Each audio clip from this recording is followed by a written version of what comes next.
বলা হচ্ছে যে তুমি এখানে 3টা শরবতের বোতল আছে, তবে এই কুইনিনটাও তোমাকে খাইতে হবে।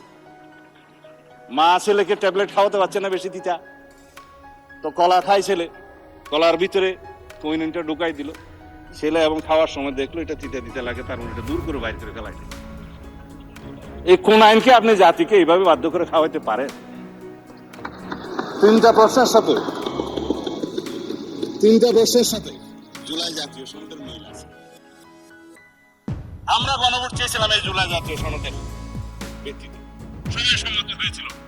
ইন্টারিম গভর্নমেন্ট, অস্থায়ী গভর্নমেন্ট, তত্ত্বাবধায়ক সরকারের মতো মৌলিক কোনো বিষয়ে সিদ্ধান্ত নেওয়ার এখতিয়ার রাখে না। তারা কিভাবে একটা অবৈধ আদেশ জারি করে রাষ্ট্রপতিকে দিয়ে?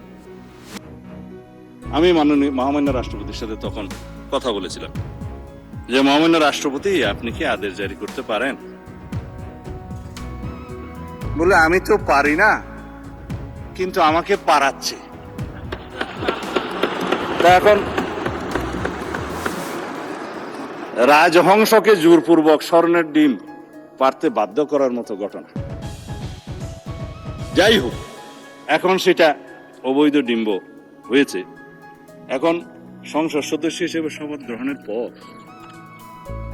দফা 8 অনুসারে ওই আইনেরই, ওই আদেশেরই অস্তিত্বহীন সংবিধান সংস্কার পরিষদের সদস্য হিসেবে শপথ নেওয়ার কোনো বিধান না থাকার পরেও একজন মাননীয় ব্যারিস্টার সদস্য বলেছেন, না, আমার মাননীয় সদস্য বোধহয় ডক্টর শফিকুল ইসলাম মাসুদ বলেছেন, এই সংবিধান সংস্কার পরিষদের সদস্য হিসেবে শপথ নেওয়ার ফর্মটা আমি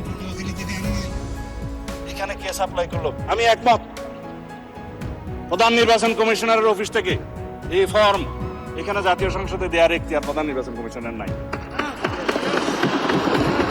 তিনি শপথ নিয়েছেন তফসিল 148 অনুচ্ছেদের অনুবলে তফসিল 3-এ সংবিধান সংরক্ষণের জন্য তিনি শপথ নিয়েছেন। তিনি শপথ ভঙ্গ করেছেন, সংবিধান লঙ্ঘন করেছেন। কেউ একজন সিভিল রাইট হিসেবে মামলাও করেছে, ওখানে পক্ষভুক্ত করে নাই নির্বাচন কমিশনকে, কিন্তু বার্ডিক যদি আসে নির্বাচন কমিশন যে এটা ভায়োলেট করেছে আসবে। আমি মাননীয় প্রধান নির্বাচন কমিশনারকে এখানে বলা ঠিক না, যেহেতু উনি অনুপস্থিত, এটা বিধান নাই, সেজন্য গড়িয়ে বলছি, প্রশ্ন করতে পারছি না। আপনি সংবিধান সংরক্ষণের জন্য শপথ নিয়েছেন, এই ফর্ম আপনাকে দাখিল করা জাতীয় সংসদের সচিবের কাছে পৌঁছে দেওয়ার কি এখতিয়ার কে দিয়েছে? কোন আইন বলে দিয়েছে?